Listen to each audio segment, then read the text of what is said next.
waiting for people.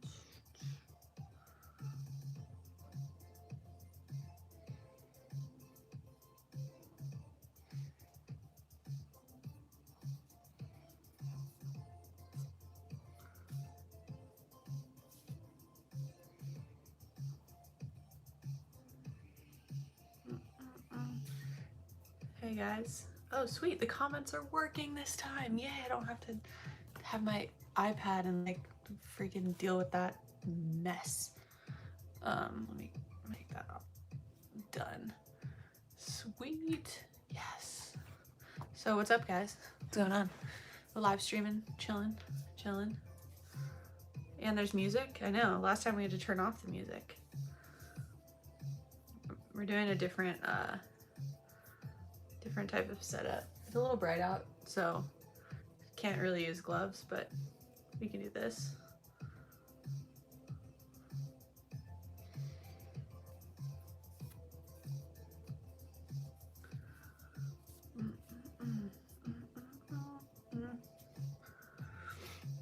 We got our non-copyrighted mix on. Music courtesy of Neon Metropolis. It's for streaming, but you guys can't hear the music? You should be able to. I don't want to do it too loud, make music too loud, but if you guys have any questions for me or anything you want me to teach or just anything in general that you want to talk about, now is the time to talk about it. I got my green tea latte here. I'm ready to do it. A couple new additions to the room. As you can see, I have a new, what do we call it, tripod, that is sitting on top of my computer. We got some new lights. We can set the mood. You know, if it was darker, it would look a little cooler, but we could do all type, whatever you guys want. But anyways, yeah, I'm here to teach some stuff, hang out, chill, you know, whatever you guys want to do. Unless you guys just want to watch me glove, that's fine too. But comments should be working. If they're not working, then I can try putting it on my iPad again, but they were just working a minute ago, so they should be working.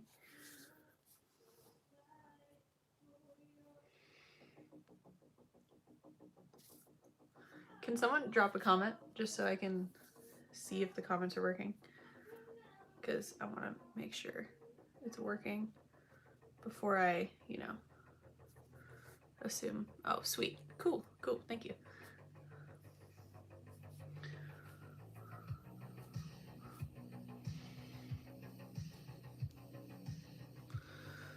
Is there anything you guys have questions about or want to learn? Or anything? Oh, the only problem is it's kind of hard gloving upward like that. But I like this angle way better than having to like set my camera like crazy places. I'm like in the process of redoing my whole little creative room. It's kind of it's not really a mess, but it's just not, it can be way more organized than it is right now. But I want to like just make it a little bit more comfortable, you know? But how's everyone doing? The grid.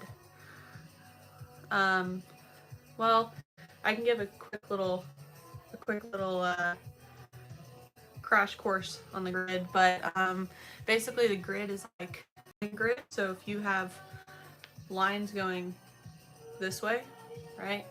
And then you have lines going like this along those lines, okay?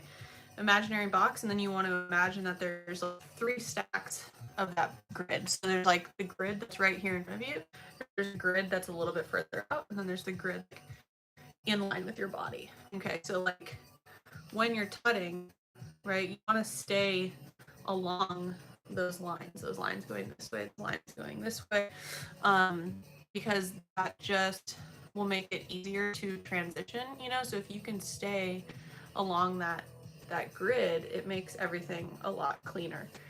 And it's helpful to What I've actually seen some people do before, maybe I'll do this at some point to show you guys.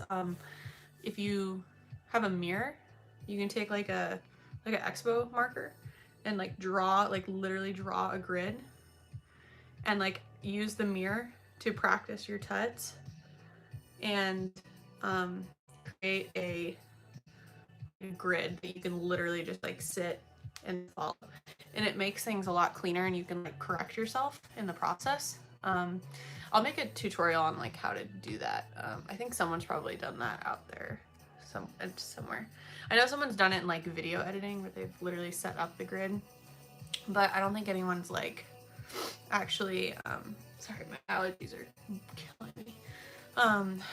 Anyone's actually drawn with a marker out of mirror.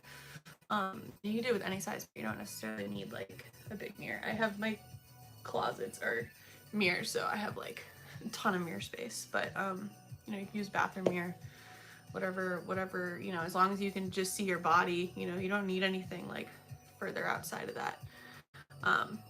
You know, and getting better at tutting, like, is, again, if you can just get in the habit of like one thing moves and the next thing moves and the next thing moves, you know, just like start there before you start overcomplicating it, you know, because it gets tricky when you start having like both your arms moving at different times, you know what I mean? Like if two arms are doing like two different things, it gets trickier.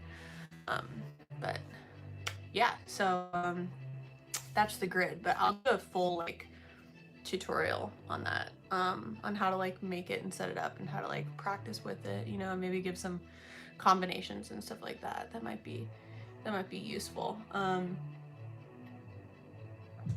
Any other questions might be useful. Any other questions that you guys have or want me to talk about? I'll attempt like to glove in between. You're welcome. I'm glad that was useful.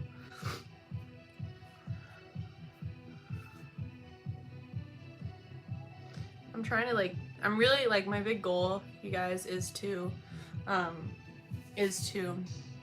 monetize my YouTube channel. Like it's crazy because I've been on YouTube since, I think my first video was like 2011, you know, and it's just crazy that it's like my first video was in 2011 and I took a break from it like a moron. I wasn't thinking, okay, because I put all my eggs in one basket on Facebook, and that was just like definitely not the move. And I should have just kept doing YouTube. I shouldn't have like just focused on one thing at a time. But now I know better. Now I know better than to put everything into one platform, because what happens is that platform eventually becomes not the place to post content, and you just like, yeah, just it's then you're like, you know, like, oh, I should have just focused on everything instead of just one thing, you know. Like Facebook used to be the place to like post videos and everything, and then eventually like Instagram allowed you to post like 1-minute videos, and then that was it, you know, over. How can I perfect my finger tutting angles? It is more muscle memory. I don't know how you get the comments to stay up. Live chat, all messages visible. Oh, okay, there we go. How can I perfect my, like, learning anything? You know, you always want to start slow and controlled, because that's just gonna allow you to like feel how your fingers have to move. You know what I mean? Like if you move through things like quickly, it's hard to learn it. You know, like it's just constantly, you know, with like tutting stuff specifically, I've found that it's easier to like come up with combos and just like keep practicing the same combos and then try to like link them all together. That's like, in my opinion, what is the easiest way to learn finger tutting. You know, just like practice that slow and then like speed it up once you get there. There's another one. Oh, do I just tap? Oh, there we go. Liquid transitions.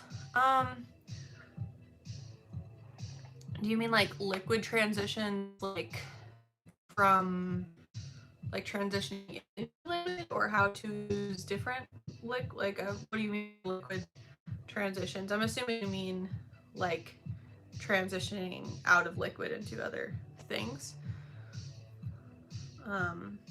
But just like any other transition, like it has to flow.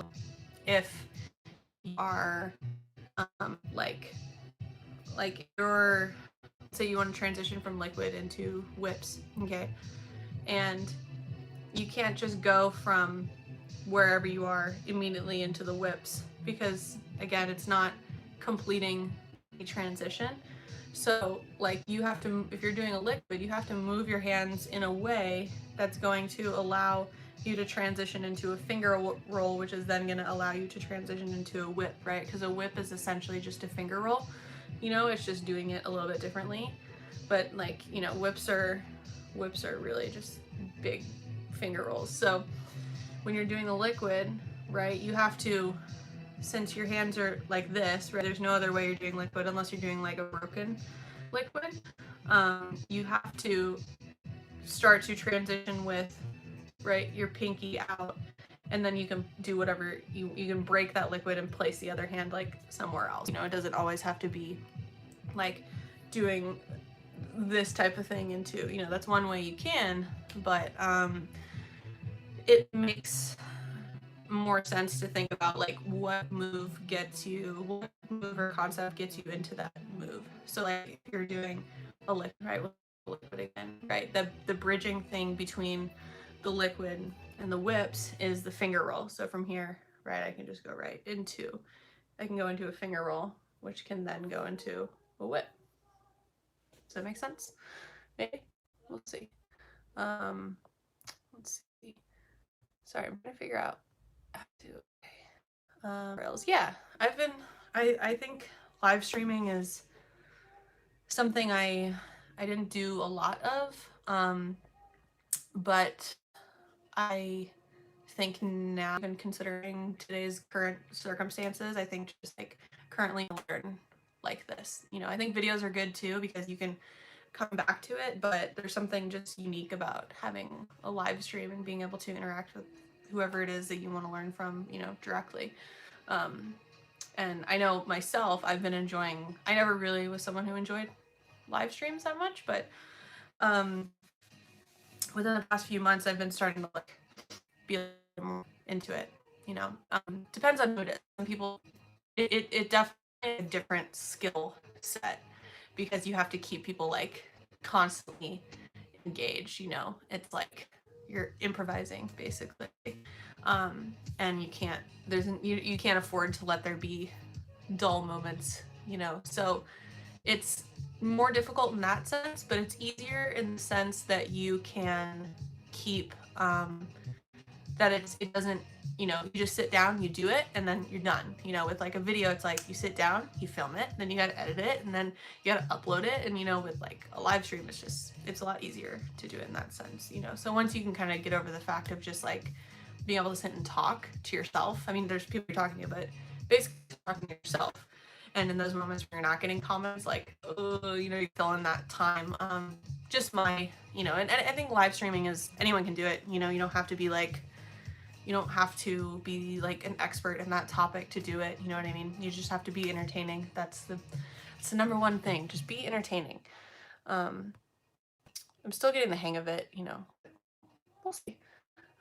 Let's see, I'm just trying to get the comments. Oh, that's cool. It leaves off where I lost that comments. You're truly an inspiration. Thank you so much. Kept you interested in gloving. Pros you take away from a flow session. What's kept me interested in gloving? The entertainment aspect. I think that's like the biggest thing for me. I'm like I'm an entertainer and a performer, and like that's what I've learned about myself after all these years, especially of gloving. You know, because there's been times where I wasn't into gloving, or I thought I was gonna quit or be done with gloving.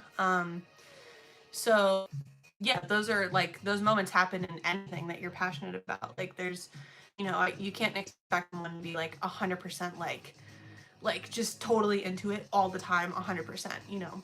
Like those people do exist, but like in my opinion, naturally, it's just, you know, there are moments where you struggle and stuff like that. But again, I've like really like challenging myself in a creative way to come up with like a new creative video, or a, you know, like trying to glove to a certain song, or like for example right now with TikTok, like TikTok has like almost like given me this new wave of like inspiration, because it's a new platform and there's so many different ways that you can like film stuff, and it's like made gloving interesting and fun for me again, because it's like you to re-experience it all over again within a different platform with like a new group of people, you know what I mean? Like most of the people on there have never seen gloving, have no idea what it is, and it's like, how do you get someone who's never seen this before to think this is like the coolest thing they've ever seen, you know? So like stuff like that keeps it fresh and keeps it interesting. And like, you know, I do like many other creative things.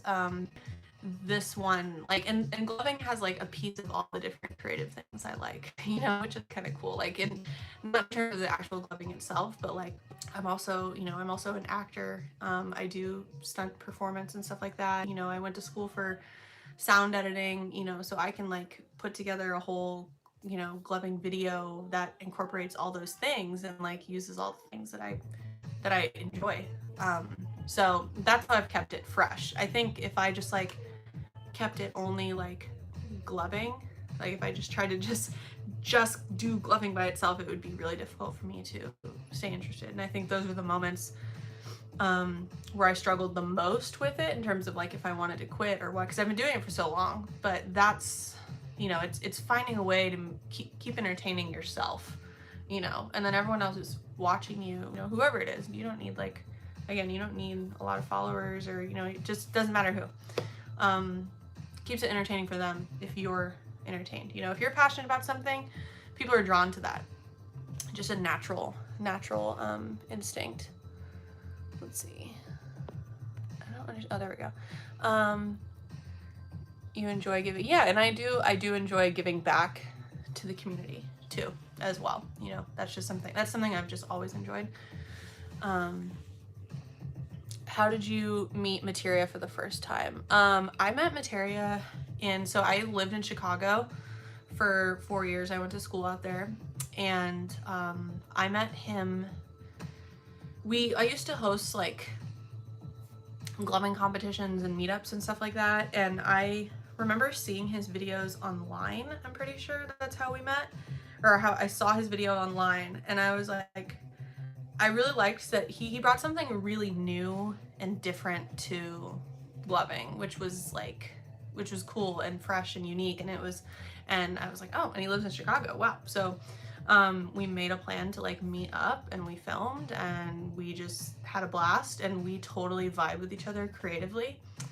And yeah, that was just he's a great person that I've met in the gloving community, and he's really fun and creative. It's a shame that he doesn't glove that much anymore, but you know, people, it's one of those things that people will always come back to. But you know, in this moment in time, I just think that he has other priorities at hand. Sorry, I'm trying to figure out how to get these. Can you recommend an easy breakdown of what I should be practicing for a complete beginner, and maybe how long?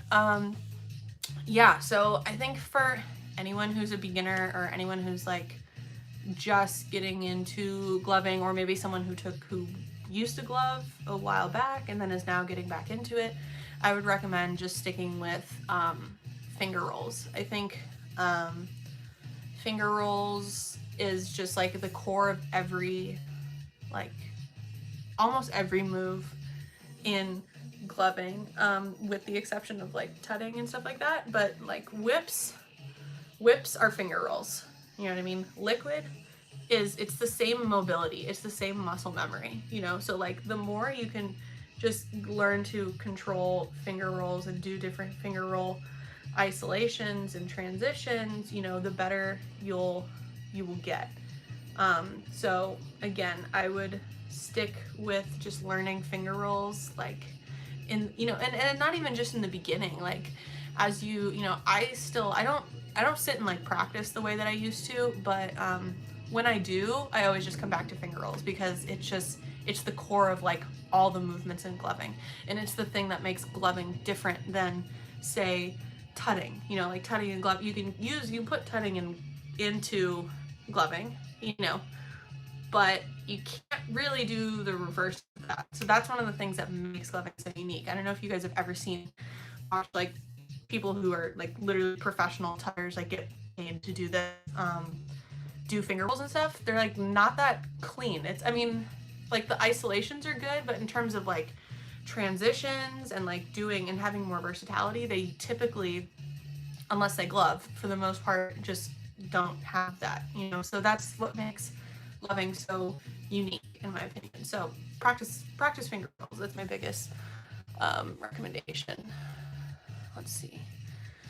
Sometimes when I'm throwing a light show, I tend to overthink on what move to throw next and tips on how to stop that. Yeah, this is gonna sound super cheesy, but just try and create a movement that fits with the sound that you're hearing, like personifying that sound. You know, if there's a big drop coming, try to what does that drop, what would that drop look like? You know, and I talk about this in one of my musicality tutorials, but like thinking about what sounds should look like helps you, you know, to transition, because you're just, in that case, you're just not the sound, you know, like a visual version of what people are hearing. Hope that makes sense. I know that's kind of meta and like out there, but that's what works for me. I'm feeling like changing it. Sorry, I'm like enjoying these new lights that I just got. No, I don't like white. I like that. No, that. There we go. So yeah, give that a try, and try gloving to like different types of music. You know, like don't get stuck in just gloving to EDM, because it can be, it can stunt creativity, in my opinion. Yeah. No copyright music, gotta love that. This music we're listening to currently is on Metropolis, 1 hour mix, free use, no copyright, synthwave, new retro, outrun. I didn't know that outrun was a music style. Maybe it's not. Maybe I'm just being ignorant. But yeah, you're welcome. I'm glad you guys are finding these useful. I think I struggled with it a little bit at first, and the part of continually talking and keeping people engaged takes getting used to. Do you make a gloving playlist? Good question. This idea like a while back. I actually made a Spotify account specifically for my gloving playlist, and then I started it and then I stopped for some reason. I think because that's just kind of how I work. I go from one thing to the next, you know, creatively. But then I stopped. So as of right now, I don't. I just kind of like, I like having to, like, stuff like this is fun because it's just like this beat, and they're like, and I feel like it feels like a playground. Like you can just go from like one melody and you know, like different beats, rhythms to the next, and kind of just like jump around. That's also why I like R&B. Like R&B kind of has a similar feel to it, and then, you know, you add vocals into that as well, and it's like, again, you can just kind of like jump up and down between like the bass line, the melody, the vocals, you know, different playlists. But those are the types of stuff that I usually enjoy kind of gloving to. Yeah, and I like being able to just like lost the music. At a festival, for sure, my favorite music to glove to is like being at the bass stage, like for sure. That's my favorite. I feel like I give the best light shows when I'm at the bass stage at a festival, you know. So yeah, I just like, because I feel like I can pay like, at festivals like that. So like when I went to Lost Lands a couple years ago, prime. Yeah, it was a lot of fun. I don't know if you guys have ever been to Lost Lands, but Lost Lands is super fun festival. It's just like crazy vibes. And it was also cool. There's just like dinosaurs like everywhere. You know what I mean? But yeah, you guys should check out if you haven't heard of Lost Lands. Like just look up like what it's about. It's like a whole festival just with dinosaurs and stuff like that. It's freaking crazy, so crazy.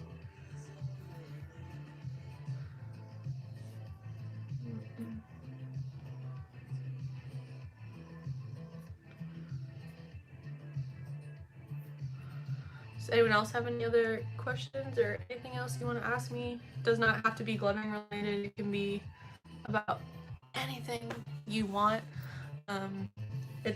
Yeah, sorry I can't bring the gloves out. It's a little too bright for that right now. But maybe next time we'll do like an evening session and then it'll be dark enough.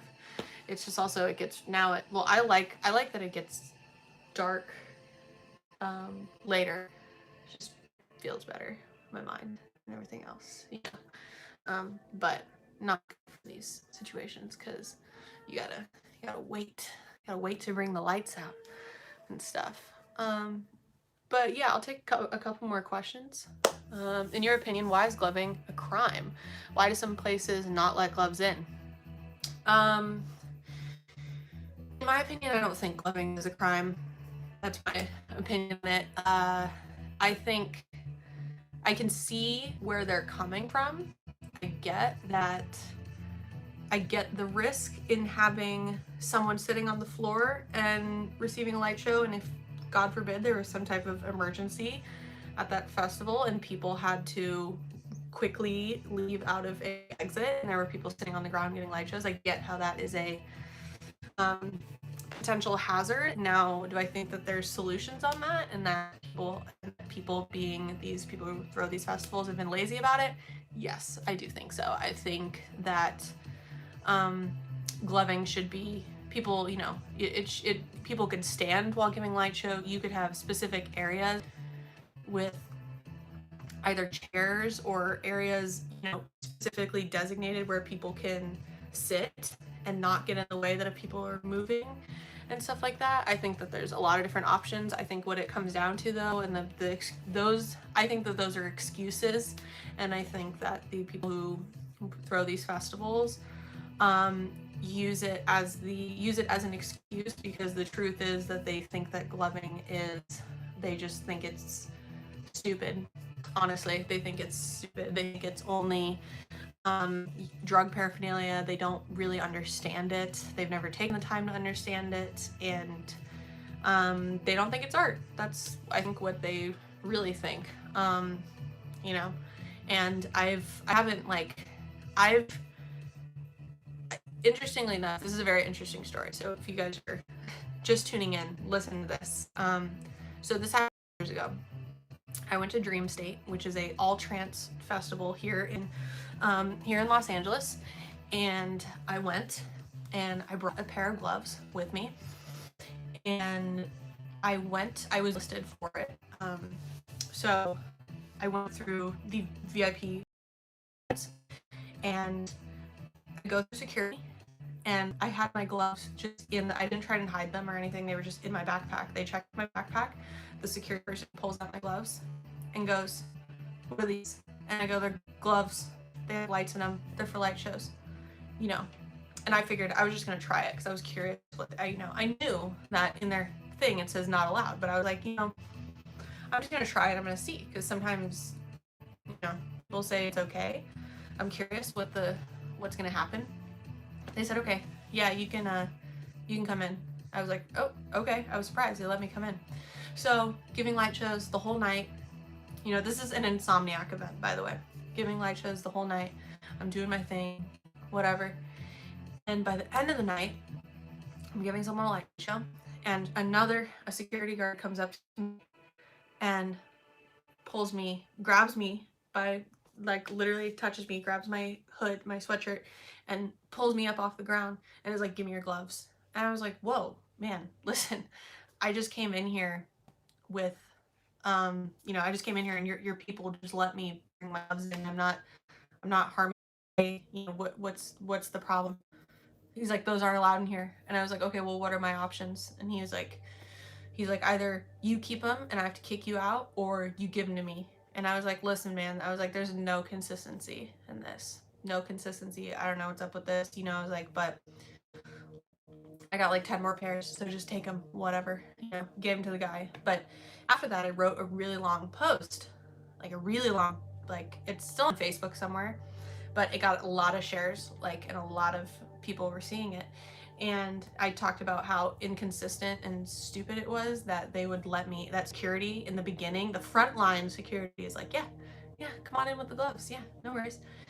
And then inside, this other guy comes, you know, and I was like, where's the consistency in this? You know, it's either they're allowed or they're not allowed. Like you make a choice, because this like half-assed like in between stuff, or like, are you just saying that they're only allowed in VIP section or guest list because those people spend more money in theory or whatever it is, you know, because that's just stupid if that's the case too, or you just, you know. So this is the part that's that's so comical. After I posted this, I get a DM from an Insomniac representative that was like, we are so sorry that you had this experience, blah blah blah. Let us know next time you want to go to a festival and we'll take care of it. And I was like, no, that doesn't solve the problem. You like, so what? You just want me to go to your festival so again I can continue to use my platform to promote your festival? Like, no, that's not how that's gonna go. You know, I think you guys need to make a decision on how this is run, because that's just like not fair to everyone, you know. And it's like stupid that you guys would try and bribe me, you know, or what they wanted to do was, once I bought a ticket, like upgrade me to VIP, because of, you know, the situation. Sketchy in my opinion, and I just was like, no, I'm not going to take that offer. If I want to buy my own ticket and if I want to upgrade to VIP, I'll pay myself. But these people just want their festivals promoted, you know. So if I glove at festival, you know, that's why I try to avoid Insomniac festivals, because I still do go to some of those events. I haven't been in a long time, but it's just, you know, I don't want to it's so backwards, you know. So I don't want to promote even gloving at those festivals, really. I don't, you know, I just don't. If I go, I go. That's it. But it's ridiculous in my opinion. And I think they just think it's a crime because, again, they just don't understand it. You know, I know it's a long-winded answer, but just goes to show you guys like how they like really, like there's no consistency on this whatsoever. And that's the part that's like confusing for people, you know. And I would feel really bad if it was someone else in my position and that was their only pair of gloves. Like, how upsetting. You know, for me it was easy because that was a cheap set that I brought, and I knew I had at home, so like it didn't break my heart to like give them up. But someone else, that could have been like really upsetting, you know. So anyways, that's my long-winded answer, but I just think it's ridiculous and I don't agree with it, and you know. But yeah. Let's see. Oh, a lot of.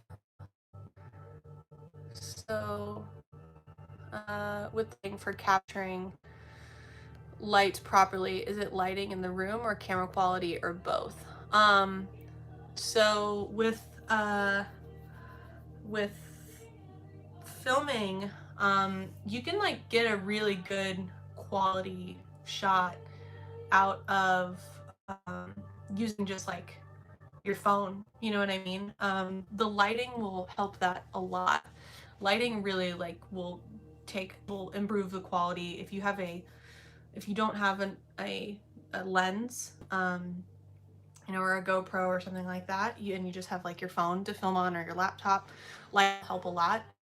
So having type of backlight will help that, as well as, you know, a lot of people say gloving needs to be done in complete like darkness when you film. Like, I think that's stupid, because when you get a light show, you're not in complete darkness. You can see the other person. So, and I think that there's something like you can connect with the person more when you can see them, but you don't want it to be too bright, obviously. But some type of like subtle light illuminating you in the background will help make your light shows pop a little bit more.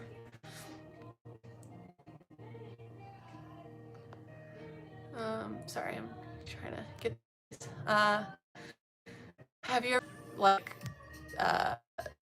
like there's is the employee becoming more or less popular in California? Here in Colorado, it's making a small comeback, but our scene is finally having some resurgence. I think there's not a. I think as a whole. Oh, happy to see you too. Hope you're doing well. Sorry, but I think as a whole, gloving is and poi and flow arts in general, I think it's plateauing, if not dropping off a little bit, because I don't think there's enough people really thinking about creating new glovers, you know, and new flow artists. And I think that the gloving community and other flow arts, well, actually, specifically, they tend to see you rough with beginners. So I think people just don't know how to start or where to start, but they think it's cool and they like it and they appreciate it. But they just are like, I don't know what to do. I don't know how to start. I don't, you know, and then they go into like some of these gloving forums and they're like reading comments and seeing some of the other things that people are saying, and they're either intimidated or, you know, again, they're more confused, and then just are like, oh, I'm just not gonna do it. You know, so I think it's been dropping off, but I think like us as a community, you know, need to focus on like being more welcoming to beginners. You know, I think that's what's more important. Drop the audition tape. I actually, it's on my YouTube channel. It's just on private. I didn't realize that I had it there. I was like going through all my videos the other day and I saw it and I was like, wow, this is old. It's like 4 years old, but yeah, that was it was, for those of you guys that are like, what? That was I found this video that was a self-tape audition for a Mazda commercial that I shot a couple 4 years ago. But it was they wanted a glover tutter, really just a tutter, but you know, I sent in my stuff anyways, or my manager sent in my stuff. But yeah, I like watched it and I was like, wow, I wish I could still glove like that. But yeah. All right, you guys. Wow, it was 40 minutes. That flew by pretty quickly. I'm gonna call it right there. Hopefully you guys enjoyed this live. I'll upload the video, so if you came in like late and you wanted to watch any part of the stream, you can watch that as well. But go ahead and give the video a like and drop a comment if you haven't. And thank you so much for watching. I'll see you guys in the video next live stream. Yeah, make sure you follow me on